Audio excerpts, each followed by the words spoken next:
My name is Jim Jonsin. I'm a record producer, songwriter, race car extraordinaire. I've been a record producer for over 20 years. Had a pretty long run at it. I came out for the iStandard Beat Camp to support, the up-and-coming songwriters and producers of our next generations. It's good to be invited out, by my peers and like-minded people. We're here at SAE's music school campus, and it's an honor to be here and be honored by them. Man, how did you actually get started in production? What was your first taste of music production? Jeez, you're gonna age me right now, man. Hold on. My age I started DJing. Okay. I was a DJ from when I was 14 years old. That was in 1984. My first beats were around 87, 88, and then the tail end of 88 was the first time I put a record out, which was called Cut It Up Death. My first official release as a producer DJ. DJ Laz played it, the first DJ to ever play it live on Power 96 at the Six Flags Atlantis. I always say that that first big record I had was Trick Daddy's song, Let's Go, because it was something I didn't think was going to happen. I didn't think he was actually going to do that song. And it was one of my old classic rock records I took from my father, right? So that Ozzy Osbourne record, Crazy Train, that was always something I loved. Sweet Dreams from Beyonce, because it was different.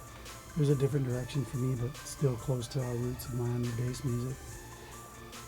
And I really love There Goes My Baby by Usher. I think that's one of my favorite songs that I've been a part of writing and producing.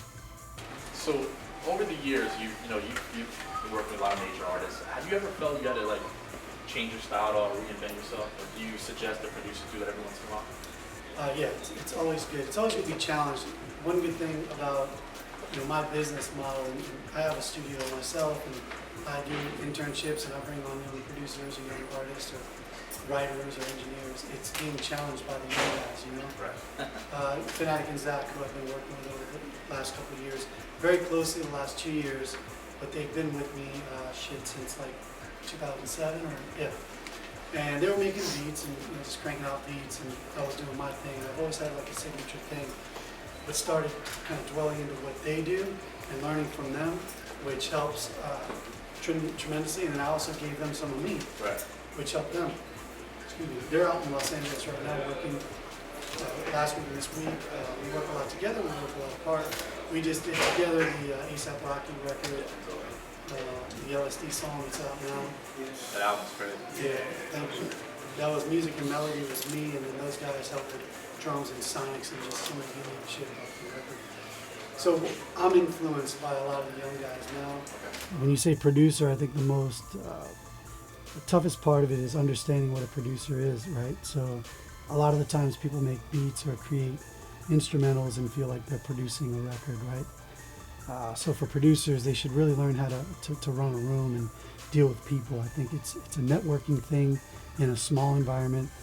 It's the ability to hone in on what was made or what was great in that room, whether a guitar player played a certain riff or someone was writing a melody that was incredible, and applying that to the song you're producing, and then also making the artist feel comfortable to perform that. So being a producer, I think the best bit of advice would be to learn how to be the best people person you can be, and it'll go far for you. When a producer's in the room, you're kind of supposed to be the boss. You're not there to make beats. You're not there to just bang on the drum machine. You're there to facilitate a song. Right. And you work closely with the artist and the A&R, and you protect this thing you're trying to create. And there's a lot of yes men and women and a lot of people's opinions, and you gotta have that shield up to know what's good and what's not. I mean, the janitor could walk in here and be like, "Hey man, I had this idea. You can't touch this." It could be the biggest MC Hammer song in the world. You never know where a great idea is going to come from. You have to be able to assess that and hear it and apply it. So, for working with artists in the studio, it's my favorite way to do things, because you get to know them, and then when you're working away from them, you get to deliver for them when they're not around, because you know them. Right. I just launched a new webpage, jimjonsin.com. It's JIMJONSIN.com, as well as rebelrock.com, REBELROCK.com. That's our record company and production company. And we're soon to launch a Parkland Playhouse website as well, which is based on our recording facility in Parkland, Florida. So yeah, most of the stuff, all my social media tags and everything are on jimjonsin.com, but you could get me at I am Jim Jonsin for Instagram and Twitter, and just Jim Jonsin for Facebook. It's been a real honor to be honored by some of my peers at the iStandard Beat Camp. You know, I look up to some of the people that are involved, and I'm sure that there's going to be up and coming producers and songwriters and engineers and stuff alike that will learn some things of what went down today, and so I'm honored. So shout out to iStandard Beat Camp. Thank you very much for having me out. I'd like to give a shout out to the SAE Institute in Miami. It's really nice to be a part of their movement and their up and coming students.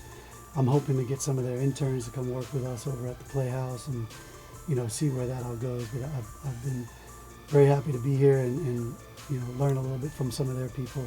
I think I'm going to get some insight from one of their engineers here on Ableton. So I'm looking forward to that, getting schooled by that. So yeah, thank you. It's not a Grammy, but it comes from producers to producers. So this is called the iNfluence Award. This is a legend in the making. I'll get it for Jim Jonsin, man.